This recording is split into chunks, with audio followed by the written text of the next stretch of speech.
माँ, ये रूही क्या कह गई? प्रॉपर्टी इसने अपने नाम करा ली। अब हमारा क्या होगा माँ? अब हम क्या करेंगे? मुझे मुझे रूही से ये उम्मीद बिल्कुल नहीं थी। रूही ऐसा कैसे कर सकती है हम लोगों के साथ? भैया आप चलो ना यहाँ से। हम लोग यहाँ पे खड़े क्यों हैं? हम लोग तो जा रहे थे ना यहाँ से, तो हमें क्या मतलब है? हम तो अपना कुछ कमाएंगे और खाएंगे। चलिए भैया, टाइम मत वेस्ट कीजिए यहाँ पे। मीनाक्षी, तुम क्या सोचने लगी? चलो यहाँ से जल्दी, हमें नहीं रहना यहाँ पे। दीपक, तू अपने माँ बाबू जी को छोड़ के जा रहा है? ऐसा नहीं हो सकता। तू हमें छोड़ के कैसे जा सकता है दीपक? ये बात तो आपको पहले सोचनी चाहिए थी ना माँ। आपने हम पे कभी विश्वास नहीं किया। आपने सारा विश्वास रूही पे किया, तो आपको इस बात का दंड तो मिलना ही चाहिए ना माँ। और करो माँ, रूही पे ज़्यादा भरोसा। आपने देख लिया ना रूही ने हम सबके साथ क्या किया। आपके कर्मों की सज़ा अब हम सबको भुगतनी पड़ेगी। और करो उसके ऊपर ज़्यादा भरोसा। दीपक मेरे भाई, तुम्हारा गुस्सा एकदम जायज़ है, पर अभी ये वक्त इन सब बातों का करने का नहीं है। अभी तुम घर छोड़ के कहीं मत जाओ। अगर हम सब एक साथ रहेंगे तो इस मुसीबत से निकलने का कोई ना कोई रास्ता ढूंढ ही लेंगे। और तुम्हें तो पता है ना, हम माँ बाबू जी को छोड़ के कैसे जा सकते हैं। माँ बाबू जी हमारी रिस्पॉन्सिबिलिटी है। आपको रहना है तो आप रहिए भैया, मैं तो जा रहा हूँ, क्योंकि हमने तो फ्लैट भी देख लिया अपने लिए। नहीं दीपक, मुझे छोड़ के मत जा। मैं तेरे बिना कैसे रहूँगी? नहीं माँ, अब तो हमने फैसला ले लिया है और हमने ब्रोकर को भी पैसे सबमिट कर दिए हैं। अब हम यहाँ नहीं रुक सकते। अब हमें जाने दो माँ। चलो मीनाक्षी। सुनो जी, अब ये सारा सामान उठा के अंदर रख दो, क्योंकि अब हम माँ बाबू जी को अकेला छोड़ के कैसे जा सकते हैं। रूही ने हमें कहीं का नहीं छोड़ा। रूही ने हमें बर्बाद कर दिया। इसके लिए मैं रूही को कभी माफ़ नहीं करूँगी। छोड़ो माँ, अब दुखी मत हो। जो होना था वो तो हो गया ना। अब हमें आगे का सोचना है कि आगे हमारी गुजर बसर कैसे चलेगी, कैसे हम अपना खर्चा पानी निकालेंगे आगे। अजीत, तुमने सुना? रूही ने सारी प्रॉपर्टी अपने नाम करा ली। अभी मुझे मेरे वकील ने बताया। हाँ बाबूजी, पता है हमें, पर आप शांत हो जाइए। ऐसे कैसे शांत हो जाऊँ अजीत? रूही ने हमें कहीं का नहीं छोड़ा। रूही ने हमें सड़क पे बिठा दिया। ये आज जो कुछ भी हुआ है ना, उसकी वजह मैं ही हूँ। मैंने अपने बेटे बहू पे कभी विश्वास नहीं किया, इसीलिए रूही ने हमें धोखा दे दिया। मैंने रूही को ज़्यादा ही सिर पे चढ़ा लिया था। उसी का नतीजा आज हम सब भुगत रहे हैं। ये तो हमारे साथ होना ही था। तुमने, ये सब मेरी वजह से हुआ है, क्योंकि घर का मुखिया होने के नाते मुझे सही फैसले लेने चाहिए थे, जो कि मैंने नहीं लिए, और आज घर इस कगार पे आके खड़ा हो गया है। रानी बहू, अजीत, तुम दोनों को भी अगर मुझे छोड़ के जाना है तो तुम दोनों भी जा सकते हो। मैं तुम दोनों को नहीं रोकूंगी, क्योंकि मैं वो हक खो चुकी हूँ। मैं एक अच्छी सास कभी साबित नहीं हो पाई। माँ, आपने मुझे कभी बेटी नहीं माना, पर मैंने हमेशा आपको अपनी माँ माना। तो इस बुरे वक्त में मैं आपको कैसे छोड़ के जा सकती हूँ? मैं तो सोच भी नहीं सकती जाने की। अजीत बेटा, अपनी खोई हुई प्रॉपर्टी वापस लेने का और कोई रास्ता नहीं है? है माँ रास्ता, पर क्या फ़ायदा? कानूनी लड़ाइयाँ हैं, कोर्ट में केस करना पड़ेगा, उसमें बहुत समय लग जाएगा माँ। और क्या फ़ायदा ऐसी लड़ाई का जिसमें अपनों से ही लड़ना पड़े? आखिर रूही है तो मेरी बहन ही ना। तो फिर अजीत, हम लोगों का खर्चा पानी कैसे चलेगा? अगर हम लोगों का काम धंधा ही नहीं रहेगा तो? सब हो जाएगा माँ, भगवान कोई ना कोई रास्ता जरूर निकालेगा। आप ऐसे दुखी ना हो। पहले बिजनेस संभालता था माँ, अब कहीं नौकरी करूँगा, क्योंकि घर की जिम्मेदारी तो निभानी है ना। राखी का खर्चा भी है, फिर राखी की स्कूल की फीस भी है। सारी जिम्मेदारी है माँ, कुछ ना कुछ तो करना ही पड़ेगा।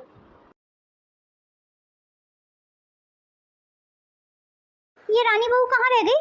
शाम होने को है, कब से इंतजार कर रही हूँ उसका। अब तो मुझे टेंशन हो रही है। इतनी देर तक तो वो कभी बाहर नहीं रहती है। शुक्र है भगवान का, तू आ गई। मैं पता है कितना घबरा गई थी।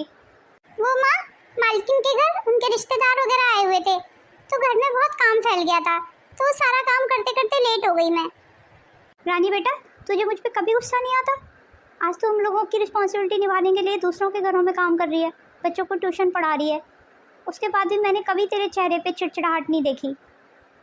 ये सब तो हालात का तकाजा है माँ, भला हालात के सामने किसकी चली है। इसलिए इस सब चीज़ का बोझ आप अपने दिल पे मत लो। और हाँ माँ, आप ऐसे ना दुखी मत रहा करो। आप मुझे दुखी बिल्कुल भी अच्छी नहीं लगती हो। चलो हंस के दिखाओ। तेरी ये हिम्मत देख के ही तो मुझे हिम्मत मिलती है, नहीं तो मैं कब की बिखर चुकी होती। माँ, ये स्कूल से आ गए? हाँ, अजीत आ गया। वो कह रहा था आप उसे बाजार में कुछ काम है, तो वो बाजार तक गया हुआ है। तो माँ, आपने उन्हें दवाइयों के लिए बोल दिया? वो बाबूजी की कुछ दवाइयाँ खत्म हो रही है ना, तो वो भी ले आते। हाँ बेटा, मैंने बोला था उसको दवाइयों के लिए, तो वो कह रहा था माँ अभी पैसे ही नहीं है, 1-2 दिन में तनख्वाह मिलेगी तब लेके आऊँगा दवाइयाँ। अरे, माँ, आप एकदम फिर से उदास हो गई, क्या हो गया? मेरी वजह से ही तुम लोगों को आज ये दिन देखने पड़ रहे हैं ना। मैंने ही रूही पे इतना विश्वास किया। आज तुम्हें लोगों के घरों में काम करना पड़ रहा है। अजीत को एक मामूली स्कूल में नौकरी करनी पड़ रही है। मैं बहुत बुरी हूँ। कई बार मुझे ना अपने आप से बहुत घिन आती है। मुझे ऐसे लगता है कि मैं सुसाइड करके मर जाऊँ। बस कीजिए माँ, दोबारा से इस तरीके की बात मेरे सामने कभी मत करना। और ये सोच के और भी बुरा लगता है कि रूही ने एक बार भी पलट के नहीं देखा कि उसकी वजह से हमें कितनी मुश्किलों का सामना करना पड़ रहा है। मैं इस बात के लिए माफ़ी चाहती हूँ माँ कि हम दोनों के कमाने के बावजूद हम घर के खर्चे पूरे नहीं कर पा रहे हैं। और मुझे भगवान पे पूरा भरोसा है, भगवान हमारे दिन फिर से सुधारेगा। भगवान कोई ना कोई रास्ता फिर से दिखाएगा हमें। आप बिल्कुल भी परेशान मत हो माँ। माँ, आपको एक बात बताना तो मैं भूल ही गई। कौन सी बात बताना भूल गई? जल्दी बता।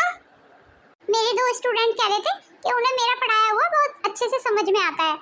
इस बात की मुझे बहुत खुशी है माँ, क्योंकि हो सकता है कि वो और भी कुछ बच्चे लेके आए अपने साथ। अगर बच्चे बढ़ जाएंगे तो हमारी ट्यूशन की फीस भी बढ़ जाएगी फिर, तो उससे फिर घर के खर्चे अच्छे से पूरे हो पाएंगे। अरे ये तो बहुत खुशी की बात है। धीरे धीरे और भी बच्चों को ये बात पता चलेगी ना, तो सब तेरे पास पढ़ने आया करेंगे फिर। और हाँ माँ, मैं ये भी सोच रही हूँ कि अपने स्टूडेंट को एक बार बोल भी दूंगी कि उनके जो और भी ग्रुप में बच्चे होंगे उनको वो बात बोल देंगे कि वो मेरे पास ट्यूशन पढ़ने आ सकते हैं। लो माँ, आपके बेटे भी आ गए। अरे भाई, क्या बात हो रही है तुम दोनों सास बहू के बीच में? कुछ नहीं, हम ये बात कर रहे थे कि मेरे स्टूडेंट को मेरा पढ़ाना अच्छा लग रहा है, तो शायद बच्चे और भी बढ़ सकते हैं। तो जब बच्चे बढ़ जाएंगे तो हमारी ट्यूशन की फीस भी बढ़ जाएगी। और हाँ, मैं ये काम भी कर सकता हूँ। क्यों ना मैं अपने स्कूल में भी बोल दूँ, तो जिन बच्चों को ट्यूशन की जरूरत होगी वो भी आ जाए करेंगे तुम्हारे पास पढ़ने के लिए। 100 में एक है मेरी बहू, सर्वगुण संपन्न। आज दीपक और रूही हमारे साथ होते तो कितना अच्छा होता ना माँ। दीपक तो जैसे हम लोगों को भूल ही गया है। उसने तो एक बार भी पलट के नहीं देखा कि हम कहाँ रह रहे हैं, किस हाल में रह रहे हैं। और रूही के बारे में तो मैं बात ही नहीं करना चाहती। पर दीपक से मुझे ये उम्मीद नहीं थी। और मुझे लगता है वो मुझसे इतना नाराज़ हो गया है कि उसने मुझे अभी तक माफ़ी नहीं किया है। रानी, मेरे लिए खाना लगा दो, और मुझे ना बहुत तेज भूख लग रही है। हाँ, अभी लगाती हूँ खाना, पर थोड़ा सा इंतजार कर लीजिए, क्योंकि मैं भी अभी आई हूँ। मैं थोड़ा सा लेट हो गई थी आज। बहू, मैंने ना सब्जी बना दी है, तो बस रोटी सेक के दे दे फटाफट अजीत को। आपको बोला है ना माँ मैंने, आप बस आराम किया करो। क्या जरूरत थी आपको खाना बनाने की? अरे ठीक है मेरी माँ, अब मुझ पे ऐसे गुस्सा मत कर। जा अंदर जाके रोटी सेक के दे दे। राखी नहीं दिखाई दे रही है? राखी कहाँ है? राखी अंदर है। दोनों दादा पोती जो हैं गपशप लड़ा रहे हैं। अब चलो अंदर, यहीं खड़े रहोगे तुम दोनों। माँ, रक्षाबंधन पे मेरी कलाई फिर से सोनी रह जाएगी। रूही फिर से नहीं आएगी मुझे राखी बांधने। जिस दिन रूही दीदी को अपनी गलती का एहसास होगा, वो आपको जरूर राखी बांधने आएंगी, ये मेरा विश्वास है। भगवान करे रानी बहू का विश्वास जीत जाए। कहीं ना कहीं मुझे भी ऐसे ही लगता है। अब ऐसे ही मुंह लटका के खड़े रहोगे या अंदर चलोगे? भूख लग रही थी ना आपको? हाँ हाँ चलो। ओहो, ये रूम की क्या हालत बनाई हुई है। ये विजय को भी ना कभी अकल नहीं आएगी, ये कभी नहीं सुधरेंगे। थोड़ा सा भी काम नहीं कर सकते, बिल्कुल भी। सारा काम मैं ही करूं। विजय, जब देखो चिल्लाती रहती हो। तुम्हें चिल्लाने के अलावा कुछ और आता है या नहीं? रूम की हालत देखी है तुमने? ये तुमने मेरे रूम की क्या हालत बनाई हुई है। बिल्कुल भी ध्यान नहीं रखते हो तुम। मैं कोई छोटा बच्चा हूँ जो रूम की ऐसी हालत बनाऊंगा? ये मैंने नहीं बनाई है, ये तुम्हारे दोनों बच्चों ने बनाई हुई है। उनसे जाके पूछो। पर हाँ, उनसे कैसे पूछोगी तुम? तुम्हारे पास तो टाइम ही नहीं होता, तुम तो ऑफिस में इतना बिजी रहती हो। तुम क्या मुझे ऑफिस का ताना मार रहे हो?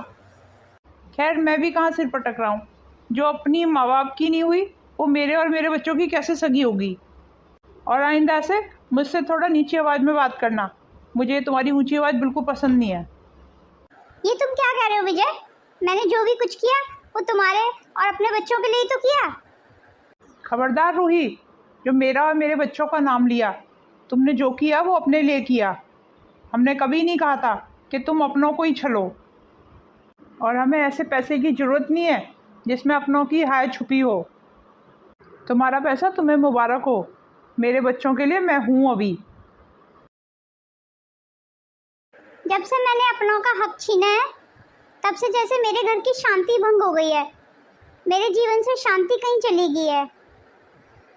अब मैं अपना दुख किसे बताऊं कि मैं कितनी परेशान हूँ। पहले कोई परेशानी होती थी तो माँ के आंचल में सिर रख के रो लेती थी, पर अब मैं अपना दुख किसे बताऊं। अब तो माँ भी नहीं है, कोई मेरे से बात नहीं करता है। मैंने सारे रिश्ते खो दिए। और हाँ रूही, रक्षाबंधन आ रहा है तो मेरी बहन पूजा आएगी, तो मेरी बहन को किसी चीज़ की कमी नहीं होनी चाहिए। वो जब जाए यहाँ से तो खुश होके जाए। तुम्हारी बहन अगर आ रही है तो उसमें मैं क्या करूं? अपनी बहन का तुम खुद देखो। जवान संभाल के रूही, आज मैं जो कुछ भी हूँ अपनी बहन की बदौलत हूँ। उसने मेरे लिए बहुत कुछ किया है। तुम्हारे भाई आज जहाँ हैं वो सब तुम्हारी बदौलत हैं। पता नहीं किन किन हालातों का सामना करना पड़ रहा होगा उन बेचारों को। यही फ़र्क है तुम में और मेरी बहन में। मेरी बहन ने भाई के लिए अपने आप को लुटा दिया और तुमने अपने लिए अपनों को लूट लिया। इसलिए जो बोल रहा हूँ चुपचाप से कर देना। मेरी बहन को किसी भी तरीके की परेशानी नहीं होनी चाहिए। जरा सुनो विजय, अगर तुम मेरे से इतना परेशान हो तो मुझे डिवोर्स क्यों नहीं दे देते हो? मैं तुम्हें सिर्फ अपने बच्चों की वजह से झेल रहा हूँ, नहीं तो मेरा तुमसे कोई वास्ता नहीं है, ये तुम भी जानती हो। और उसके बाद भी अगर तुम्हें डिवोर्स चाहिए तो तुम वकील से कह के कागजात बनवा देना, मैं साइन कर दूँगा। क्योंकि मेरे लिए तुम्हारा साथ होना या ना होना बराबर ही है, क्योंकि तुमने कभी हमें समय नहीं दिया। तुमने कभी माँ का फ़र्ज नहीं निभाया। तुम ना एक अच्छी माँ बन पाई, ना तुम एक अच्छी बेटी बन पाई, ना तुम एक अच्छी बहू हो, और ना तुम एक अच्छी पत्नी हो। इसलिए मुझे कोई फ़र्क नहीं पड़ता तुम मेरी ज़िंदगी में हो या नहीं। शायद तुम सही कह रहे हो विजय। मैं यही डिजर्व करती हूँ। ऐसा ही होना चाहिए मेरे साथ। मैं बहुत बुरी हूँ। मैंने अपना कोई फ़र्ज ठीक से नहीं निभाया। मैं अपने सारे फ़र्जों में फ़ेल हो गई। मेरे साथ ये होना तो जायज़ ही था। मेरे से सब अपने दूर हो गए।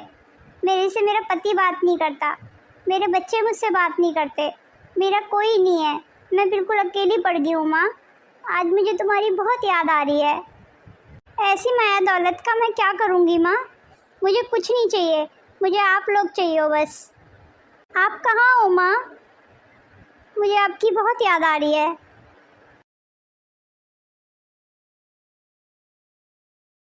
पापा, मेरी क्लास के सारे बच्चे पिकनिक जा रहे हैं, तो उसके लिए कुछ पैसे चाहिए, तो आप मुझे दे देंगे?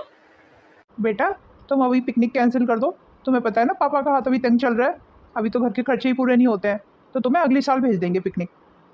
ये कैसे दिन देखने पड़ रहे हैं भगवान हमें। बच्चों की छोटी छोटी ख्वाहिश भी हम पूरी नहीं कर पा रहे हैं। दादी कोई बात नहीं है, पापा ठीक तो कह रहे हैं, मैं अगले साल चली जाऊंगी। मम्मी, मैं अपने दोस्तों के साथ बाहर खेलने जा रही हूँ। ठीक है बेटा, पर ज़्यादा दूर मत जाना, यहीं पास में खेलना। जी मम्मी। माँ, आप भी ना ऐसे छोटी छोटी बातों पे उदास मत हुआ करो। उसमें क्या हो गया, अगले साल भेज देंगे राखी को पिकनिक। रानी एकदम सही कह रही है। बेटा अजीत, क्या मेरे लायक कोई नौकरी नहीं मिलेगी? अगर मिल जाए तो देख लेना, तो थोड़ा सा हिस्सेदारी मैं भी कर पाऊँ घर के खर्चों में। ये कैसी बात कर रहे हैं बाबूजी आप इस उम्र में नौकरी करेंगे? लानत है मुझ जैसे बेटे पे, जो मैं घर की जिम्मेदारियां अच्छे से नहीं उठा पा रहा हूँ। बाबूजी प्रणाम। प्रणाम माँ, प्रणाम भैया, प्रणाम भाभी। दीपक, तू अचानक से? आखिर तुझे हमारी याद आ ही गई। और मेरे भाई कैसा है तू? भैया मैं तो ठीक हूँ, पर मैं आपसे बहुत नाराज़ हूँ। क्यों नाराज हैं देवर जी हमसे? क्या गलती कर दी हमने? आप लोग ऐसे हालात में यहाँ गांव में आके रहने लगे, शहर का घर भी बेच दिया और मुझे बताया भी नहीं। भैया क्या मैं इतना पराया हो गया हूँ कि सारी परेशानी आपने अपने सर ले ली, मुझे बताया भी नहीं? वो बात नहीं है दीपक, हम अपनी परेशानी बता के तुझे परेशान नहीं करना चाहते थे। कम से कम कोई तो खुश रहे घर में। और भाई देवे, ये फैसला तो तेरा ही था ना दीपक? तू ही उस दिन अलग हो गया था। तेरे को कितना रोका था अजीत ने, फिर भी तू गुस्से में चला गया था। सच कहूँ तो बाबूजी, मैं अकेले रह तो रहा था, पर मेरा मन नहीं लगता था बिल्कुल भी। मेरे हमेशा आत्मा आप लोगों में ही पड़ी रहती थी, इसीलिए मैं ढूंढता हुआ यहाँ आ गया आप लोगों को। अरे अब सब ऐसी बातें करते रहोगे? देवर जी, आप पहली बार हमारे घर आए हैं, बैठिए तो सही, मैं कुछ चाय पानी का इंतजाम करती हूँ तब तक। और बताओ दीपक, रूही की कोई खोज खबर है? रूही अपने घर में खुश तो है ना?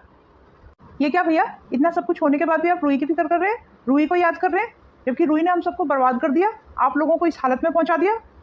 रूही की वजह से आज आपको मामूली सी नौकरी करनी पड़ रही है, उसके बावजूद भी आप रूही की फिक्र कर रहे हैं, रूही के हालचाल पूछ रहे हैं। मेरे भाई, मैं रूही से कैसे नाराज हो सकता हूँ? आखिर वो हम दोनों की इकलौती बहन है। अगर ऐसा होता ना भैया, तो 2 साल से हमारी कलाइयाँ सूनी नहीं रहती। रूही को क्या एक बार भी हमारी याद नहीं आई? रूही रूही रूही मत लो उस नाम को बार बार, मुझे नफरत है रूही नाम से। और रूही अगर इस घर में आई ना, तो कोई भी उसे घर में मत घुसने देना।